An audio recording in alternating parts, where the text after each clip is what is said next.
cilat janë temat apo ndoshta edhe librat që ju s'do t'i lexonit kur, ose mbase mund kujtoni një rast e keni marrë në dorë një libër caktuar, keni parë parathënien, një prezantim të shkurtër dhe keni thënë nuk është për mua. Nuk i lexoj parathënien. Gjithmonë ka pëlqyer të kem mendimin tim në librit, por kam një si të them një zakon që sido që të jetë libri deri në faqen 30 më çoj, se s'du ta paragjykoj. Pastaj është muri që e përball të gjë, sepse domethënë vetëm kur shikoj që i hedh kështu dhe është muri që ankohet për goditjet e librit, domethënë. Shiko, në përgjithësi kam i parim kur bëj kritik publike. Janë 4 raste që nuk i fshija. E para, janë libra që kanë fituar çmim kombëtar.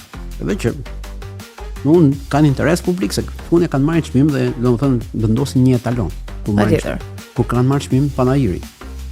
Kur janë tekste shkollore, dhe rasti 4 është kur kanë një shitje masive. Dhe këto janë 4 raste që unë kritikën dhe kur nuk më pëlqen libri, ke një farë obligimi ta bësh, po. Po, është një obligim. Jo, po i përgjigjem një interesit publikut që ka për këto libra. Patjetër. Se shkrimtar dobët ka gjithmonë, do ketë gjithmonë, nuk i ndalojmë në dot ne, domethënë janë këto dhe po nuk është qëllimi im të merrem me ato që s'din më shkruajt. Qëllimi im është të merrem me ato që din më shkruajt dhe ato që, domethënë sensi është që merrem me ato që bën. Pra, domethënë si në jetë që ti shikoj gjërat e mira të dikush, nuk ke nevojë të shikosh këqija se për çfarë arsye ti mund të rish me dikën që ose ti shikon gjërat e këqija. Ti do shikosh gjërat e mira, edhe te libri, edhe te letësia. Ne shikojmë ato që shkon, ato që vlen, ato që duhet sugjerohet.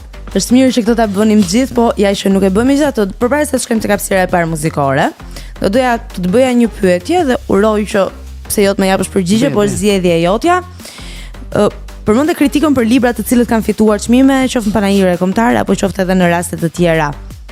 Cili mendoj që është një libër shqiptar që nuk e ka merituar, po themi një çmim caktuar? Janë shumë.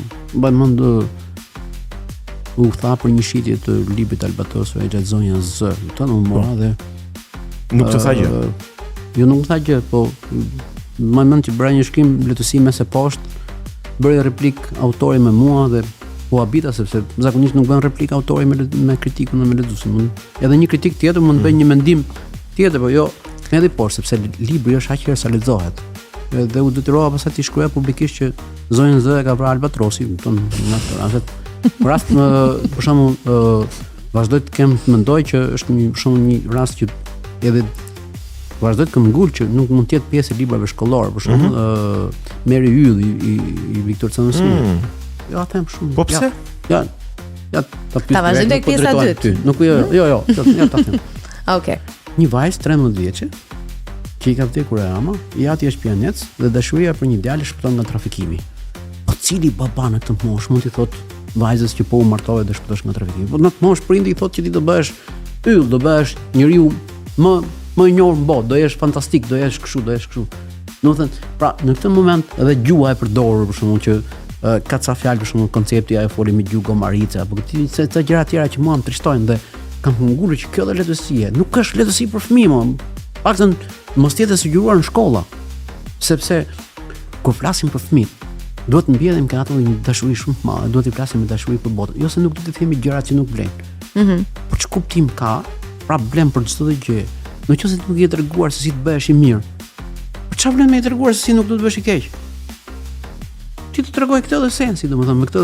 Prandaj edhe ne duhet të jemi shumë kujdesshëm. Letësia për fëmijë në gjithë botën kontrollohet më shumë se çdo gjë tjetër, sidomos kur sugjerohet në shkolla. Duhet të jetë edukative, duhet të ketë dashuri. Botën e mban gjallë dashuria. Botën e mban vetëm dashuria. Nuk ka armë tjetër më të madhe se sa dashuria.